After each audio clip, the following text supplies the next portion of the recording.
Assalamualaikum warahmatullahi wabarakatuh. Yang terhormat kepada Ibu Dr. Pujiati SPD MPD dan juga Bapak Surapa SPD MPD selaku dosen pengampu mata kuliah akuntansi keuangan menengah. Kami dari kelompok 8 akan mempresentasikan materi hasil dari kerja kami dan diskusi kami, yaitu tentang ekuitas, saldo laba, dividen, saham treasury, dan juga penghasilan komprehensif lainnya. Sebelumnya izinkan saya memperkenalkan anggota dari kelompok 8. Yang pertama yaitu saya sendiri, Indri Mutiara, dengan NPM 20 13 03 10 01 sebagai moderator sekaligus pemateri pertama. Lalu Desti Ferani dengan NPM 20 13 03 10 35 sebagai pemateri ketiga, dan juga Muhammad Agung Setiawan dengan NPM 20 53 03 10 03 sebagai pemateri kedua. Baik, langsung saja untuk materi pertama akan disampaikan oleh saya sendiri mengenai komponen ekuitas, saldo laba, dividen, saham treasury, dan juga penghasilan komprehensif lainnya. Baik, yang pertama ekuitas. Ekuitas adalah sisa kepemilikan atas aktiva suatu entitas setelah dikurangi kewajiban. Nah, adapun komponen-komponen dari ekuitas, yang pertama yaitu saldo laba. Saldo laba atau retain earning adalah laba yang ditahan perusahaan sehingga tidak dibagikan kepada pemegang saham. Laba yang ditahan adalah laba yang baik berupa tunai maupun dividen dengan tujuan tertentu yang mana bisa digunakan untuk berbagai kegiatan atau kebijakan yang mampu meningkatkan kinerja perusahaan pada periode selanjutnya. Adapun fungsi laba atau retain earning yaitu pertama, sebagai pengembangan usaha. Laba ditahan akan digunakan sebagai modal atau capital expenditure untuk berbelanja keperluan usaha. Lalu yang kedua yaitu saldo sebagai modal membayar hutang. Di dalam dunia bisnis jarang sekali ada yang namanya perusahaan yang tidak pernah berhutang. Maka dari retain earning ini juga bisa digunakan untuk membayar hutang perusahaan. Yang ketiga yaitu sebagai modal untuk menstabilkan perusahaan. Nah, selain digunakan untuk melunasi hutang, retain earning juga dapat digunakan untuk menstabilkan perusahaan melalui cadangan kas. Yang keempat yaitu sebagai modal investasi. Nah, fungsi selanjutnya yaitu sebagai modal investasi, di mana investasi merupakan salah satu kegiatan transaksi yang sangat menguntungkan dan mampu mengembangkan kas perusahaan. Dan yang terakhir, retain earning juga berfungsi sebagai pendukung kegiatan operasional, yaitu sebagai fungsi mendasar terakhir dari modal yang berasal dari laba ditahan, dan juga sebagai penunjang kegiatan operasional perusahaan. Yang selanjutnya yaitu pengelompokan saldo laba atau retain earning. Nah, dalam praktiknya, saldo laba ditahan atau retain earning dipengaruhi oleh beberapa kelompok akun. Akun-akun tersebut yaitu besarnya laba ditahan periode sebelumnya, dividen, dan juga laba atau rugi bersih setelah pajak perusahaan. Laba ditahan pada periode sebelumnya merupakan laba yang sudah digunakan pada periode berjalan. Laba ditahan periode sebelumnya tersebut akan dijumlahkan dengan laba atau rugi bersih setelah pajak perusahaan. Dan juga hasilnya akan dikurangi dividen atau besarnya laba bersih yang hendak dibagikan kepada pemegang saham. Nah, melalui tiga akun tersebut, laba ditahan atau retain earning pada periode berjalan dapat diketahui. Nah, laporan saldo laba ditahan pada periode berjalan akan selalu mengandung ketiga akun di atas. Nah, apabila dirumuskan, rumusnya menjadi laba ditahan sama dengan saldo laba ditahan sebelumnya ditambah laba atau rugi bersih dikurangi dengan dividen. Secara keseluruhan, saldo laba ditahan atau retain earning adalah laba perusahaan yang bisa diputar sebagai modal usaha. Modal usaha tersebut kemudian bisa dijadikan sebagai modal investasi, pendukung kegiatan operasional perusahaan, dan juga modal untuk membayar hutang, baik hutang jangka panjang maupun jangka pendek. Yang kedua yaitu dividen. Dividen ini sendiri adalah suatu bentuk pembagian keuntungan atau laba kepada para pemegang saham dalam satu periode tertentu berdasarkan banyaknya saham yang dimiliki. Nah, artinya besar dividen tergantung pada besarnya saham masing-masing pemilik. Nah, adapun jenis-jenis dari dividen ini sendiri, yang pertama yaitu dividen tunai atau cash dividend, merupakan metode pembayaran keuntungan secara tunai dan dikenai pajak hanya pada tahun saat pengeluarannya. Yang kedua yaitu dividen saham atau stock dividend, yaitu metode pembagian laba saham yang dilakukan melalui penambahan jumlah saham namun mengurangi nilai setiap saham dengan tujuan untuk mengubah kapitalisasi pasar. Yang ketiga yaitu dividen properti, merupakan metode pembagian laba saham yang dibayarkan melalui bentuk aset seperti pada bisnis properti, namun metode ini jarang dilakukan dalam dunia bisnis. Ya, yang keempat yaitu dividen interim, merupakan pembagian laba saham yang diumumkan serta dibayarkan sebelum perusahaan selesai membukukan keuntungan tahunan. Selanjutnya yaitu dividen hutang, merupakan pembagian laba saham kepada para pemegang saham dalam bentuk janji tertulis di mana perusahaan akan membayarkan sejumlah kas di masa yang akan mendatang. Lalu yang keenam yaitu dividen likuidasi. Dividen likuidasi ini sendiri merupakan pembagian laba saham yang dikeluarkan saat dewan direksi akan melakukan likuidasi bisnis dan mengembalikan semua aset bersih yang tersisa kepada para pemegang saham dalam bentuk uang tunai. Yang selanjutnya itu saham treasury. Saham treasury merupakan saham yang dibeli kembali oleh manajemen perusahaan dari pasar dengan tujuan tertentu. Misalnya, ketika harga saham perusahaan tersebut sedang turun, maka pembelian saham itu dilakukan sebagai salah satu upaya untuk menjaga dari harga saham agar tidak turun terlalu dalam. Pembelian saham kembali atau buyback biasanya turut didorong oleh otoritas terkait seperti otoritas jasa keuangan atau OJK dalam situasi tertentu seperti market crash. Saham yang dibeli kembali oleh manajemen perusahaan tersebut dinamakan treasury stock atau saham yang diperoleh kembali. Dalam laporan keuangan, saham treasury ini dicatat dalam neraca di bagian ekuitas. Yang kemudian yaitu penghasilan komprehensif lain. Penghasilan komprehensif lain merupakan penghasilan dan beban yang tidak diakui dalam laba rugi sebagaimana telah disyaratkan oleh SAK. Sederhananya, penghasilan komprehensif lain adalah keuntungan atau kerugian yang tidak berpengaruh pada arus kas yang disebabkan penggunaan nilai wajar atau fair value pada beberapa komponen dalam laporan keuangan. Total penghasilan komprehensif adalah gabungan antara saldo laba rugi dan juga saldo penghasilan komprehensif. Nah, bagian penghasilan komprehensif lain menyajikan pos-pos untuk jumlah penghasilan komprehensif lain dalam periode berjalan. Nah, diklasifikasikan berdasarkan sifat dan dikelompokkan sesuai SAK. Adapun penghasilan komprehensif yaitu tidak akan direklasifikasi lebih lanjut ke laba rugi dan juga akan direklasifikasi lebih lanjut ke laba rugi ketika kondisi tertentu terpenuhi.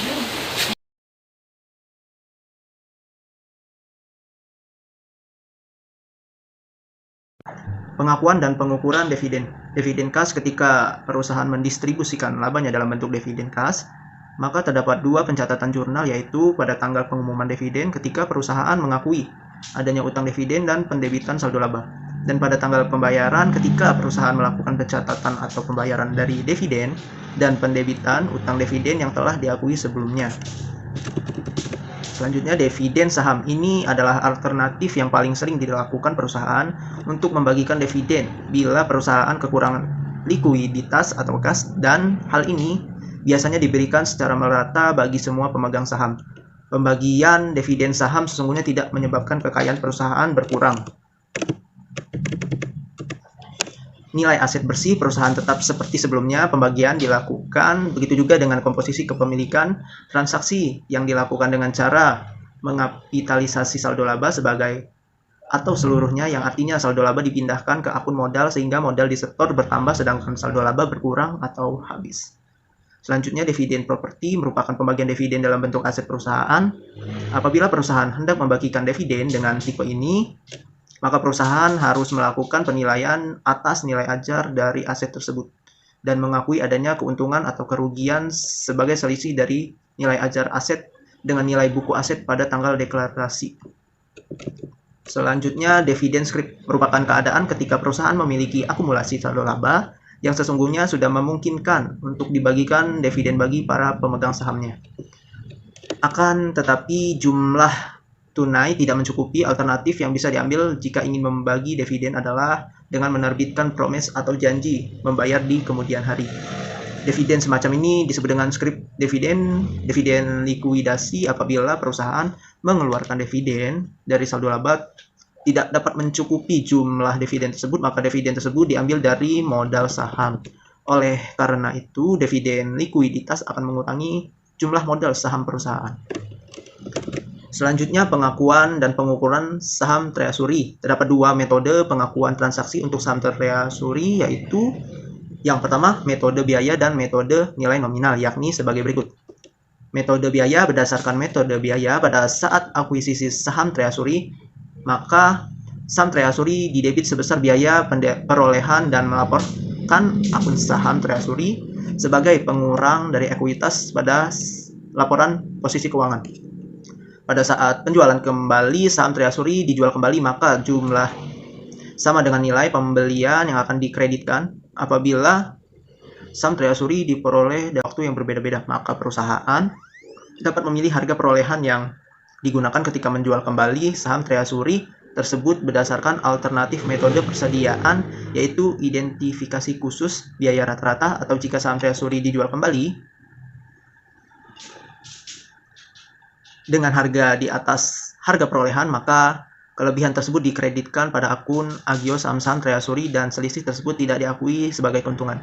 Yang kedua, metode nilai nominal berdasarkan metode nilai nominal pada saat akuisisi saham treasury, maka pencatatan semua transaksi dalam saham treasury pada nominalnya dan melaporkan saham treasury hanya sebagai pengurang dan dari modal saham. Ada saat pembelian saham treasury, maka saham treasury didebit sebesar nilai nominal saham dan didebit agui saham biasa sebesar selisih antara nilai nominal dengan harga pengeluaran saham biasa. Apabila harga pembelian saham treasury lebih tinggi dari harga pengeluaran saham biasa, maka saldo laba akan didebit, dan sebaliknya apabila harga pembelian saham treasury lebih rendah dari harga pengeluaran saham biasa, maka akan dikredit agio saham-saham treasury. Materi selanjutnya yaitu tentang penyajian dan pengungkapan ekuitas. Nah, dalam materi ini terbagi menjadi 3 pokok bahasan. Yang pertama itu pengungkapan saldo laba, yang kedua pengungkapan dividen, yang ketiga pengungkapan saham treasury. Nah, kita bahas ke pembahasan pertama, yaitu pengungkapan saldo laba. Saldo laba menunjukkan akumulasi hasil usaha Prodik setelah memperhitungkan pembagian dividen dan koreksi laba rugi periode lalu. Akun ini harus dinyatakan terpisah dari akun modal saham. Jadi, seluruh saldo laba dianggap bebas untuk dibagikan sebagai dividen, kecuali jika terdapat indikasi pembatasan terhadap saldo laba, misalnya untuk perluasan pabrik. Kemudian, dalam pengungkapan saldo laba ini meliputi beberapa hal. Yang pertama itu pengungkapan penjatahan atau yang disebut apropriasi dan pemisahan saldo laba. Yang kedua itu peraturan, periklanan, batasan, dan jumlah batasan di sekitar saldo laba. Yang ketiga yaitu perubahan saldo laba karena penggabungan usaha dengan metode penyatuan kepentingan. Yang keempat, koreksi masa lalu, baik bruto maupun neto setelah pabrik. Yang kelima, mengungkapkan jumlah dividen dan dividen per lembar saham. Yang keenam, tunggakan dividen. Yang ketujuh, pengungkapan deklarasi dividen setelah tanggal neraca, mengungkapkan dividen saham dan pecahan saham. Nah, dari informasi tiap jenis saham tersebut harus diungkapkan terpisah dalam catatan atau laporan keuangan. Nah, informasi-informasi tersebut meliputi modal dasar, modal ditempatkan atau dipesan sebelum disetor, terus harga pari, bisa harga nominal yang belum disetor, kemudian perubahan lembar saham tiap saham, yang terakhir hak istimewa atau hak mendahului. Terus kita lanjut ke bahasan yang kedua yaitu pengungkapan dividen. Pengungkapan dividen ini meliputi jumlah dividen, terus dividen per lembar saham, terus bentuk dividen, batasan saldo laba minimum dalam kaitan dengan kesediaan dividen, hutang dividen per lembar saham, pengumuman pembagian dividen setelah tanggal neraca sebelum tanggal pendapatan akuntansi independen, dan jumlah kapasitas dividen saham dan pecah saham. Dan yang terakhir, laba per saham perlu disajikan ulang berdasarkan jumlah saham yang setara setelah pecah saham agar dapat diperbandingkan. Bahasan yang selanjutnya yaitu tentang pengungkapan saham treasury.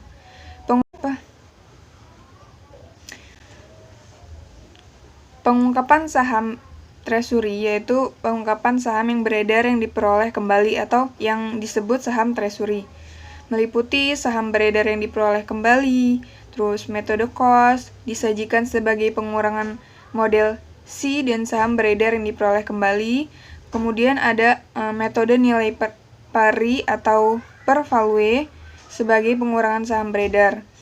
Nah, pengungkapan bagian lain ekuitas seperti saldo, laba, egio, selisih, penilaian kembali aktiva tetap, dan cadangan harus dilakukan secara terpisah, meliputi perubahan selama periode akuntansi dan batas distribusi. Baiklah, itu saja presentasi dari kelompok kami. Saya sebagai perwakilan dari kelompok 8 mengucapkan terima kasih kepada teman-teman yang sudah menyimak video ini. Dan juga mohon maaf apabila kelompok ini belum sempurna, karena sesungguhnya kesempurnaan hanya milik Tuhan Yang Maha Esa. Kami akhiri, wassalamualaikum warahmatullahi wabarakatuh.